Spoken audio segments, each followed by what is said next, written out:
இன்பம் தரக்கூடிய ஈதுல் ஃபித்ரினுடைய நல்வாழ்த்துக்களை கூறிக்கொள்வதில் பெருமகிழ்வு அடைகிறேன். அல்லாஹ் ரப்புல் ஆலமீன் இந்த வையகத்தில் தலை சிறந்த படைப்பாக மனித படைப்பை படைத்து அதிலும் தலை சிறந்ததாக நபிகள் நாயகம் ஸல்லல்லாஹு அலைஹி வஸல்லம் அன்னாருடைய கூட்டமான நம்மை அல்லாஹு தஆலா கண்ணியப்படுத்தியிருக்கிறான். இந்த பெயரை யாரும் பெற்றிருக்க முடியாது என்று சொல்லக்கூடிய அளவுக்கு அல்லாஹ் சில பேருக்கு மட்டும் அல்லாஹு தஆலா அந்த வாய்ப்பை தந்தார். அல்லாஹ்வுடைய கிருபையினால் மகிழ்ச்சி என்ற சொல்வதற்கு ரொம்ப எளிதாக இருந்தாலும் அது எளிதாக மனிதனுக்கு கிடைப்பதில்லை. மனிதன் அடையக்கூடிய ஒவ்வொரு மகிழ்ச்சிக்கு பின்னாலும் ஒரு வலியும் ஒரு தியாகமும் ஒளிந்து கொண்டிருக்கிறது சகோதரர்களே. ஒரு தாய் எப்போது மகிழ்ச்சி அடைவாள்? முதலாக அவள் குழந்தை பொக்கை வாய் திறந்து அம்மா என்று அழைக்கும் போதுதான் தான் 10 மாதம் சுமந்து ராப்பகல் தூக்கத்தை இழந்து அந்த குழந்தையை பிரசவிக்கின்ற நேரத்தில் அவள் பட்ட வேதனைகள் அல்லாஹ் அக்பர் சொல்ல வார்த்தைகளே இல்லை. சில நேரத்தில் அந்த குழந்தை வெளிவராவிட்டால் அவள் வயிற்றை கூட கிழித்து வெளிவர நேரிடும்.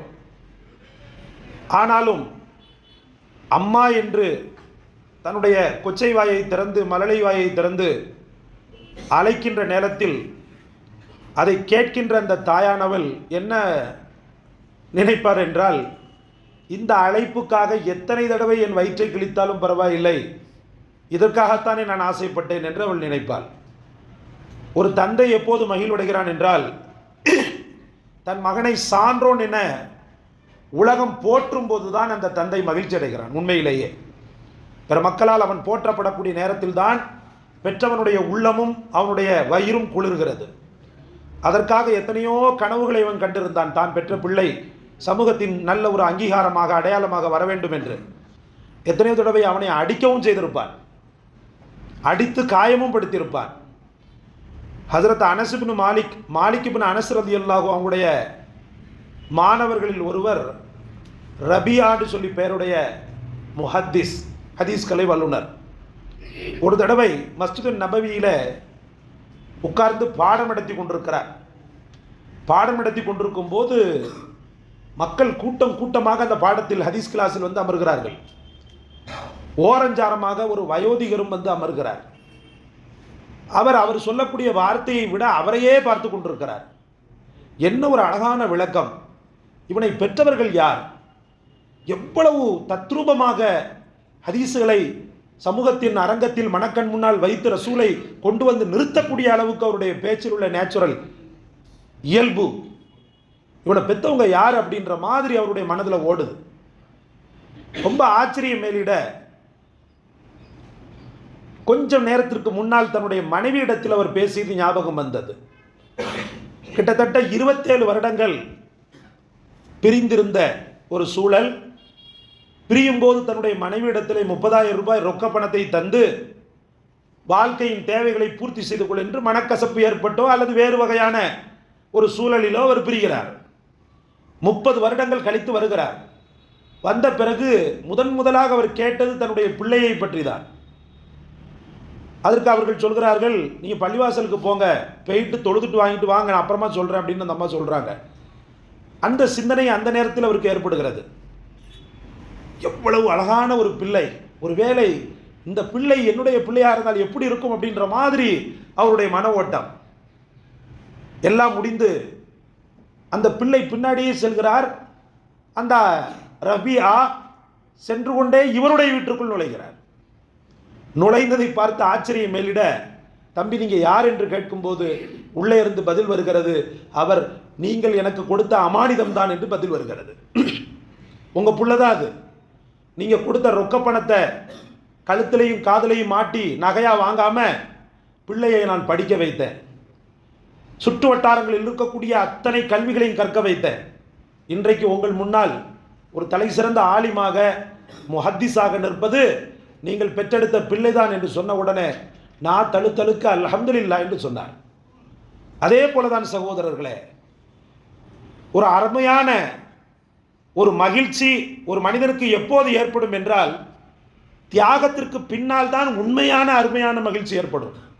தாமஸ் ஆல்வா எடிசனை எடுத்துக்கொண்டாலும் சரி, பாரத ரத்னா மறைந்த மர்ஹூம் அப்துல் கலாமை எடுத்துக்கொண்டாலும் சரி, ஒரு விண்கலத்தை கண்டுபிடிப்பதற்கு அவர் எத்தனை தூக்கத்தை தியாகம் செய்திருக்க முடியும், எத்தனை சுகதுக்கங்களில் அவர் தன்னையே அர்ப்பணித்து சுகதுக்கங்களில் பங்கெடுத்துக் கொள்ளாமல் இருக்க முடியும். ஆனால் அது எல்லாம் ஒரு நாளைக்கு மகிழ்ச்சியாக விடியும் போது அவர் ஏற்கனவே பிஃபோர் பட்ட கஷ்டங்கள் பட்ட துன்பங்கள் எல்லாம் மறைந்து ஆராய்ச்சியில் வெற்றி பெறக்கூடிய சமயத்தில் தலை சிறந்த விஞ்ஞானி என்று அவருக்கு பட்டம் சூட்டப்பட்ட நேரத்தில் உலக மக்கள் எல்லாம் அவரை கொண்டாடிய நேரத்தில் அவர் அடைந்த ஆனந்தம், அவரை விட அவரை பெற்றவர்கள் அடையக்கூடிய ஆனந்தம் அலாதியானது. அதே போலதான் ஒரு மாத காலமும் ரப்புல் ஆலமீனுக்காக எவ்வளோ பெரிய தியாகம். 14 மணி நேரம், சூரியன் உதிப்பதற்கு 1.5 மணி நேரத்துக்கு முன்பு ஆரம்பிக்கக்கூடிய பட்டினி போராட்டம் மகரிப் வரைக்கும் தொடர்கிறது. அன்பிற்குரியவர்களே, 1 மணி நேரத்துக்கு 2 மணி நேரத்துக்கு ஒருக்க டீ குடிப்பாங்க சில பேர், இல்லைன்னா தலைவலி வந்துடும். டீ குடிக்கிற நேரம் தப்பி போயிட்டா கூட தலைவலி வந்துடும். சில பேர் பீடி குடிக்காட்டா சிகரெட் குடிக்காட்டா இருக்க முடியாது. ஆனால் 1 மாத காலம் அவனை கட்டி போட்டோம். இந்த நோன்பு சுவை மிகுந்த பிரியாணியை அவன் பக்கத்தில் கொண்டு வச்சாலும் சரி, அல்லாஹ் ரப்புல் ஆலமீனுக்காக நோன்பு இருக்கிறேன், இதை ஏறெடுத்தும் நான் பார்க்க மாட்டேன்.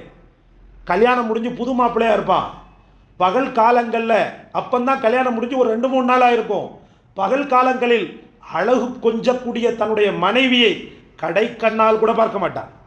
காரணம், அவனுடைய மனதில் அல்லாஹ்வுடைய தியாகம் குடிகொண்டு ரப்புல் ஆலமீனுடைய மிகச்சிறந்த வெற்றியை அந்த நோன்பு அவனுக்கு கொடுத்தது.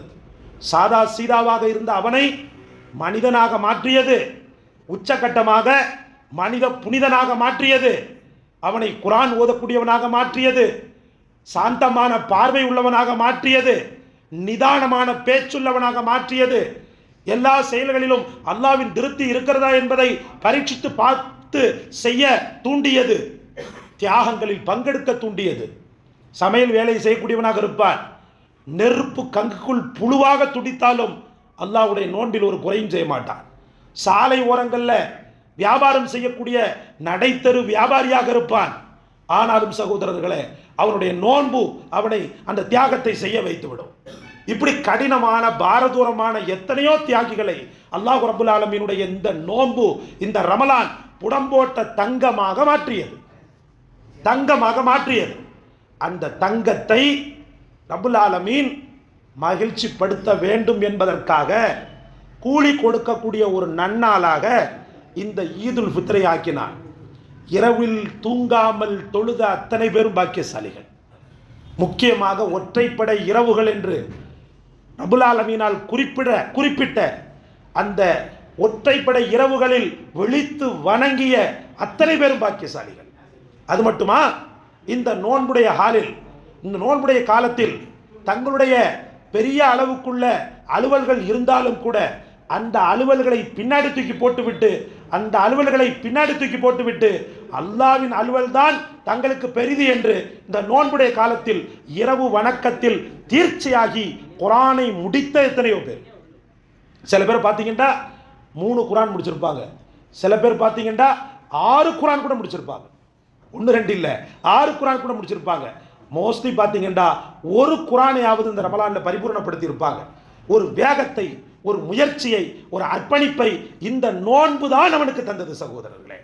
அப்படிப்பட்ட இந்த நோன்பு சாதாரணப்பட்டது அல்ல. நபிகள் நாயகம் ஸல்லல்லாஹு அலைஹி வஸல்லம் சொல்லக்கூடிய ஹதீஸை நாம் காண்கிறோம். மற்றவைகளுக்கெல்லாம் சவாபை குறிப்பிடக்கூடிய இறைவன் இந்த நோன்புக்கு மட்டும் சவாபை குறிப்பிடவில்லை. தொழுகைக்கு, ஜமாத் தொழுகைக்கு 27 மடங்கு, தனித்து தொழுதால் இவ்வளவு, குர்ஆன் ஓதும் போது ஒரு எழுத்துக்கு 10 நன்மை, சதகா செய்யும் போது 1க்கு 7, 700, 100 என்றெல்லாம் பாகுபடுத்தி பட்டியலிடக்கூடிய இறைவன் இந்த நோன்புடைய காலத்தில் மட்டும், இந்த நோன்புடைய நிலைமையில் ஒருவன் செய்யக்கூடிய தியாகத்திற்கு அல்லாஹ் தரக்கூடிய பரிசு பிகைரி ஹிசாப், கணக்கற்ற நிலையில் கூலி. அந்த கணக்கற்ற நிலையில் உள்ள கூலியை தருகின்ற ஒரு நன்னாள் தான் இந்த ஈதுல் ஃபித்ர் என்ற பெருநாள் சகோதரர்களே. உலகமெங்கும் மகிழ்ச்சியால் இருக்க வேண்டும், மகிழ்ச்சியை கொடுக்க வேண்டும். அதுதான் இஸ்லாத்தினுடைய தாரக மந்திரம். தானும் மகிழ்ச்சியாகி பிறரை மகிழ்ச்சிப்படுத்த வேண்டும். ஒரு ஹதீஸ் உங்களுக்கு பரவலாக திரும்ப திரும்ப சொல்லப்பட்டாலும் இந்த நேரம் உங்களுக்கு நான் உணர்த்த கடமைப்பட்டிருக்கிறேன். மறுமை நாளில் இறைவன் மனிதனை பார்த்து கேட்கக்கூடிய கேள்வி, மனிதா, உன்னிடத்தில் நான் யாசகம் கேட்டு வந்தேன், பிச்சை கேட்டு வந்தேன், ஆனால் நீ எனக்கு உணவு தரவில்லையே. உன்னிடத்தில் தாகம் தீர்ப்பதற்காக தண்ணீர் கேட்டு வந்தேன், நீ தாகம் தீர்க்கவில்லையே. உன்னிடத்தில் ஆடை இல்லாமல் ஆடை கேட்டு வந்தேன், நீ ஆடை தரவில்லையே.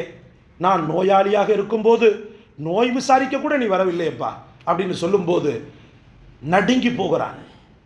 ரப்பே, உலகத்திற்கு படியளக்கக்கூடிய நீ, உலகத்திற்கெல்லாம் ஆரோக்கியத்தை அளிக்கக்கூடிய நீ, உலக மாந்தருக்கெல்லாம் விதவிதமான ஆடைகளை உடுத்து அழகு பார்க்கின்ற நீ, எப்போது என்னிடம் வந்து யாசகம் கேட்டாய், எப்போது நீ மனிதனாக மாறினாய் என்று கேட்கும்போது அல்லாஹ் சொல்லக்கூடிய வார்த்தை, புகாரில் இந்த ஹதீஸ் வருகிறது. நபிகள் நாயகம் ஸல்லல்லாஹு அலைஹி வஸல்லம் அவர்கள் சொன்னார்கள், இன்னவன் ஒரு தேவை உடையவன் உன்னிடத்தில் பண உதவி கேட்டு வந்தான், தர்மம் கேட்டு வந்தான், நீ அவனை என்ன செஞ்சிட்ட, மறுத்துட்ட. நீ ஒருவேளை கொடுத்திருந்தீன்னு சொன்னா அவனில் நீ என்னை கண்டிருப்பாய். இந்த வார்த்தையை நீங்கள் தனிப்பட்ட முறையில் சிந்தனை செய்து ஆத்மீக எண்ணங்களோடு சிந்தனை செய்து பார்க்கும்போது இதனுடைய ஆழம், இதனுடைய அகலம், இதனுடைய வீரியம் பயங்கரமானது. நினைத்து பாருங்கள் சகோதரர்களே, படைத்தவன் படி அளக்கிறான், ஆனால் படைத்தவனே உங்கள் வீட்டை நோக்கி வருகிறான் என்று சொன்னால் அது சாதாரண விஷயமா? தேவை உடையவன் உன்னிடத்தில் வந்து கேட்டான், நீ அவன் தேவையை நிறைவேற்றி இருந்தால் அவனில் நீ என்னை கண்டிருப்பாய் என்று சொன்னான். சாதாரண விஷயம் அல்ல இது. அதனால் ஒவ்வொருத்தரும் சதக்கா செய்யும் போது என்ன மனோநிலை இருக்க வேண்டும்? நான் என் இறைவனுக்கு தருகிறேன். அவனுக்கு தருவது இரண்டாவது. முதலில் நான் யாருக்கு தருகிறேன்? யாசகம் கேட்கின்ற அவனுக்கு நான் தரக்கூடிய உதவி என் இறைவனுக்கு செய்யக்கூடிய உதவி என்ற மனோபாவத்தோடு இருக்க வேண்டும். அப்படித்தான் சதக்காக்கள் தொடர்படியாக செய்யப்பட்டது.